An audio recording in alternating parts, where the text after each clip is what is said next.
ఇదొక్క ఎందుకురా? ఉండుక చూద్దాం. ఏం చేస్తావురా? వాయమ్మా చాలరా ఉండుక ఉండుక ఒక్క నిమిషం కా వారిని చాలు ఇంకా చూద్దాం కా. ఈ పక్క అక్కడ ఏం లేవురా. ఉన్నాయి కా, ఇవి కాదుక్క.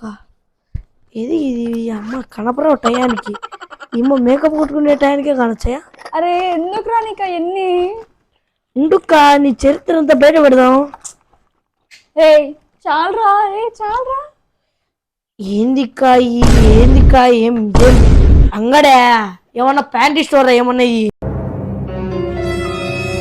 నెయిల్ పాలిష్లు, సెంట్లు, ఈ మేకప్ కిట్లు, ఏంటో క్రీములు, ఇవేంటో సబ్బులు, అవన్నీ ఉంటాయి. అమ్మాయి అంటే అలాగే ఉంటది. అమ్మాయి అంటే ఊరికి ఒక బెట్టు బిల్లు పెట్టుకో, పౌడర్ కొట్టుకొని కుంకం పెట్టుకోవాలి. కానీ ఇన్ని మేకప్లా? ఏం మంచివి అక్క నువ్వు?